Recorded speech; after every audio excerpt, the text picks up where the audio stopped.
तो good morning. कैसे हैं आप सब? उम्मीद करता हूँ कि स्वस्थ होंगे, मस्त होंगे और ज़िंदगी का आनंद ले रहे हैं। आज हमारे साथ हैं एक धुरंधर, जिन्होंने नर्सिंग के एग्ज़ामों में, जो अभी उत्तर प्रदेश के 3 लगातार एग्ज़ाम हुए हैं, उन्होंने वहाँ पर रिकॉर्ड तोड़ सिलेक्शन लिया है। ये हमारे बैचमेट, प्रिय मित्र, वार्डमेट रजनीश शक्ति भैया, जो अभी आरएमएल में कार्यरत हैं। तो चलिए इन्हीं से इनका इंट्रोडक्शन लेते हैं, कहाँ से पढ़ाई की है, कैसे पढ़ाई की है और इनका सफ़र जो कि नर्सिंग ऑफिसर बनने का है वो इन्हीं से जानते हैं। तो अपना इंट्रो दीजिए पहले। मेरा नाम रजनीश शक्ति है। मैं अभी करेंटली आरएमएल लखनऊ में काम कर रहा हूँ, Ram Manohar Lohia institute of medical science Lucknow. यहाँ मेरा 396 ऑल ओवर जनरल रैंक था और कैटेगरी रैंक 6 था। और इसके बाद पीजीआई में मेरा जनरल रैंक 1074 है और जो यूपी स्टेट वाला हुआ था वहाँ कैटेगरी रैंक मेरा 12 है। तो अभी यहाँ पे हम करेंटली वर्क कर रहे हैं। पीजीआई का भी आएगा आगे, अभी तो 250 का हो गया भाई, हमारे ज्वाइन करेंगे तो क्लास में आप देख ही रहे हैं। ठीक है, बाकी रही बात सिलेक्शन की, प्रिपरेशन की, ठीक, तो मेरी स्कूलिंग जो है नवोदय विद्यालय मोड़ से हुई है।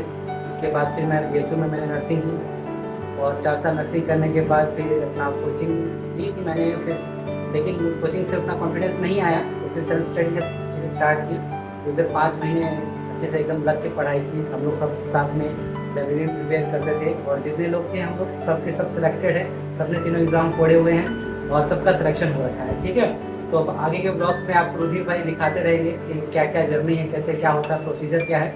ठीक है, तो पहले ये बताइए कि आपने जो तैयारी स्टार्ट की थी तो आपको क्या लगता था कि आपका सिलेक्शन हो जाएगा? और बहुत लोगों को कॉन्फिडेंस नहीं आता है, बहुत लोगों को कॉन्फिडेंस ही नहीं आता, तो आपको कैसे हमेशा बूस्ट रहते थे कि मेरा हो जाएगा, मुझे तैयारी करनी चाहिए? देखिए हुआ क्या था, जब फर्स्ट टाइम मैंने एग्ज़ाम दिया था आफ्टर मेरा जब 4th ईयर कंप्लीट हुआ था तो उस समय मेरा नॉर्थ सेट में 5000 रैंक था। ठीक है, 5000 था।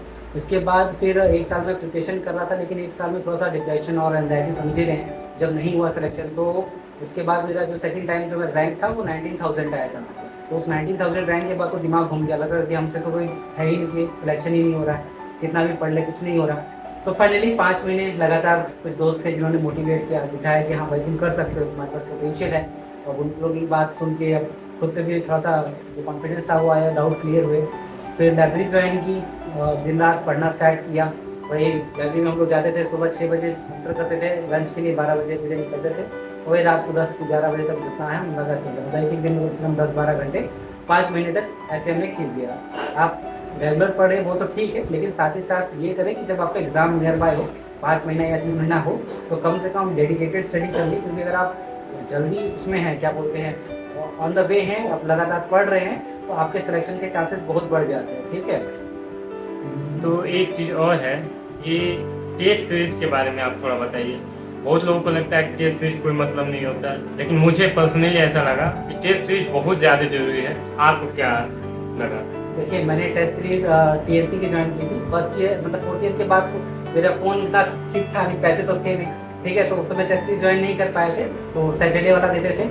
लेकिन इसके बाद जो 5 महीने में लगातार टेस्ट सीरीज दी है, पहले तो ये हाल था कि स्टार्टिंग में 50% से मार्क्स कभी ऊपर जाते ही नहीं थे। लगता था कि क्या है, एक मेंटल बैरियर बना हुआ था कि हाँ इससे ज़्यादा ऊपर नहीं मार्क्स जा रहे। पर जब लगातार उसी चीज़ को रिवाइज करने लगे, पढ़ने लगे, ठीक है, तो चीज़ें समझ में आने लगी। फिर दोस्तों ने और गाइड किए थे जो ऑलरेडी सिलेक्टेड है और जो भी साथ के लोग हैं, कि आप जो भी टेस्ट है पहले आप उसके बारे में पढ़ लीजिए, उसके नोट्स रिवाइज कर लीजिए, जिस टॉपिक का टेस्ट है टेस्ट दीजिए। फिर धीरे धीरे वो जो रैंक पहले 3000-4000 आते थे, फिर वो अच्छे सुधरने लगे, फिर वो 1000 आया, फिर वो 100 के अंदर आया। ठीक है, फिर वो टॉप 30, टॉप 40, टॉप 50 या 100 में रहना स्टार्ट कर दिया।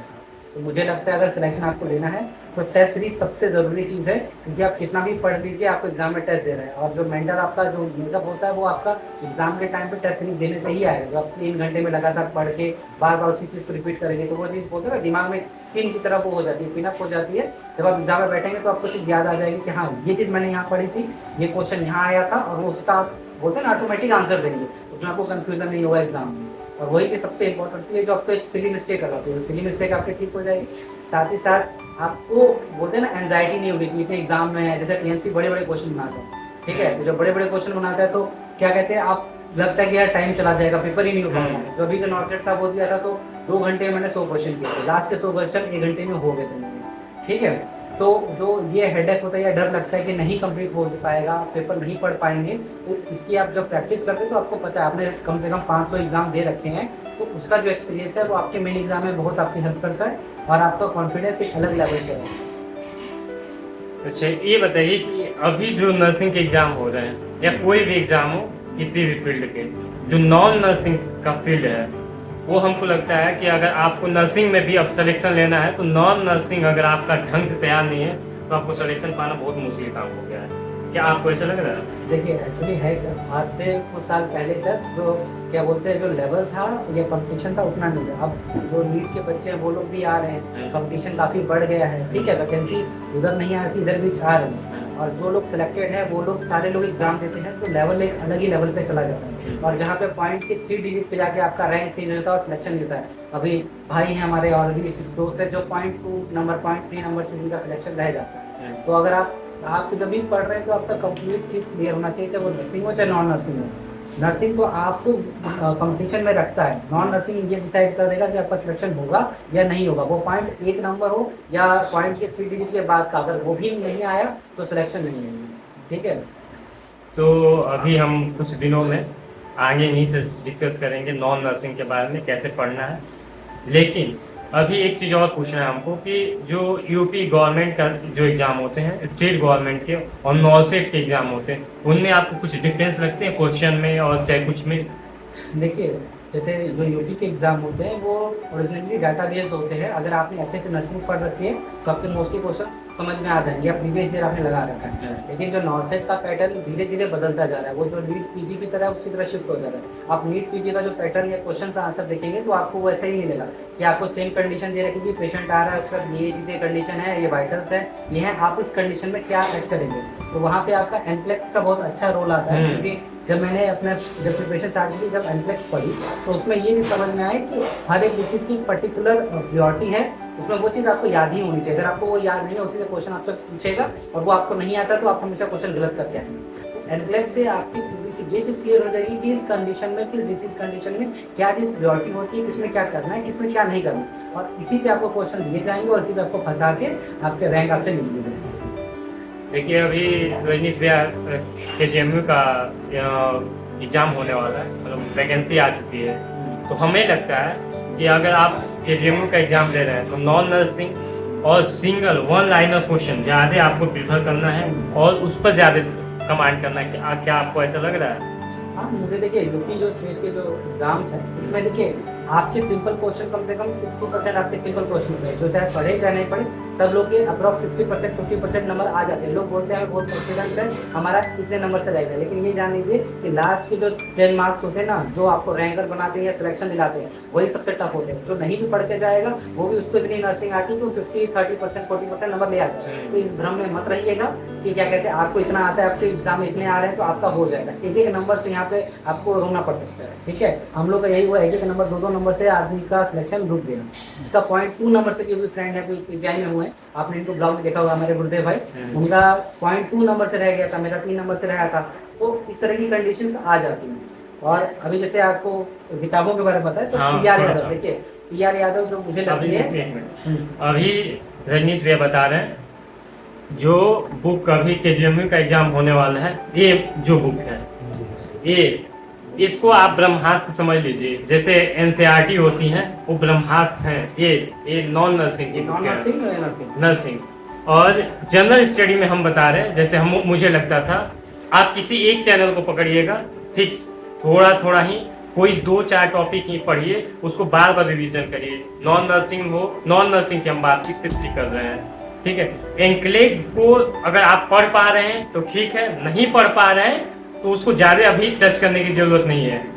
हाँ, एक लाइन वाले क्वेश्चन ज़्यादा आपको आएंगे और वही क्वेश्चन आपको सिलेक्शन दिलाएंगे। ये देखिए एनक्लेव्स की बुक है, जो कि अभी अगर आप नॉर्सेट की तैयारी, और एक चीज़ समझ लीजिए, दोनों कोई भी एग्ज़ाम हो सबकी तैयारी सेम होती है किसी में थोड़ा पैटर्न चेंज होता है, किसी के क्वेश्चन थोड़े बड़े होते हैं, लेंथी होते हैं। आएगी तो नर्सिंग ही आएगी आपकी, ठीक है, तो नर्सिंग में भी आपको क्वेश्चन घुमाएगा। तो आप जितनी बार ज़्यादा रिवीजन, देखिए टॉपिक आप ज़्यादा मत पढ़िए, लेकिन जितना पढ़िए उसको बार बार रिवाइज करिए, ताकि अगर उससे क्वेश्चन आए तो आपका गलत नहीं होना चाहिए। तो एक चीज़ आपको ये समझ में आ गई कि जो यूपी एग्ज़ाम होने वाले हैं KGMU के, उसके लिए आपको ज़्यादा पढ़ने की ज़रूरत नहीं है। आपको अपना अगर कोर्स पहले से कोई कोचिंग से पढ़ चुके हैं तो वो पढ़ लीजिए, ठीक है। PR यादव की नॉन नर्सिंग और नर्सिंग वाली बुक जो है, फर्स्ट वॉल्यूम सेकेंड वॉल्यूम को पढ़ लीजिए और कोई टेस्ट से ज्वाइन कर लीजिए। और नॉन नर्सिंग में आप मान लीजिए रीजनिंग की बात करते हैं तो रीजनिंग में 4-5 टॉपिक को ही पढ़िए। मैथ में भी 4-5 टॉपिक, क्योंकि वो बहुत बड़ा है, उसको आप 1-2-4 दिन में पढ़ नहीं पाएंगे, उसका सिलेबस उतना फिक्स नहीं होता है। और आपके पास नॉन नर्सिंग इतनी काफ़ी है कि आपके पास समय नहीं रहेगा कि उसको पढ़ें। और करेंट अफेयर, GS की बात करें तो करेंट अफेयर पर ज़्यादा ध्यान दीजिए। हिस्ट्री, ज्योग्राफी, ये सब पर ज़्यादा अगर आप ध्यान देते हो तो उससे ज़्यादा क्वेश्चन नहीं आ रहे हैं इस समय।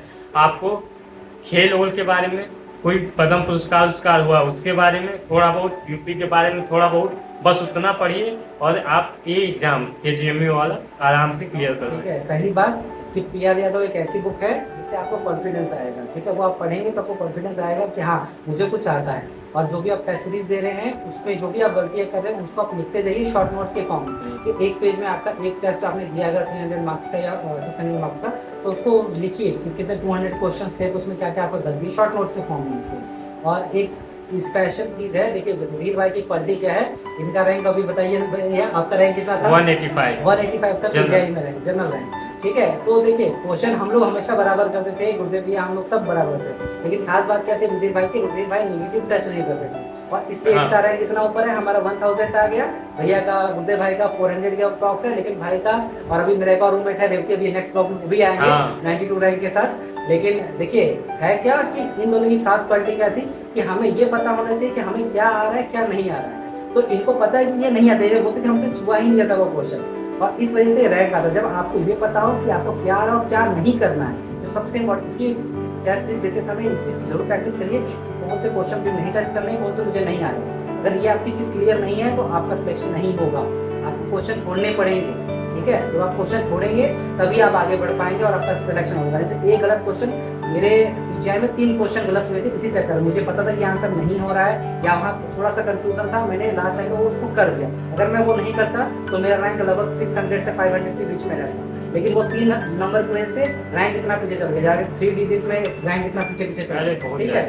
तो कंपटीशन बहुत बढ़ गया है, आप गलत क्वेश्चन अटेम्प्ट करने की गलती नहीं करिए, और जो मैंने गलती की है वो तो नहीं करिए, और रुधिर भाई से सीखिए कि जो क्या कहते हैं जो माइनस मार्किंग है उसको कैसे बचाना है, और आपको नेगेटिव नहीं करने की भी साथ में प्रैक्टिस करनी।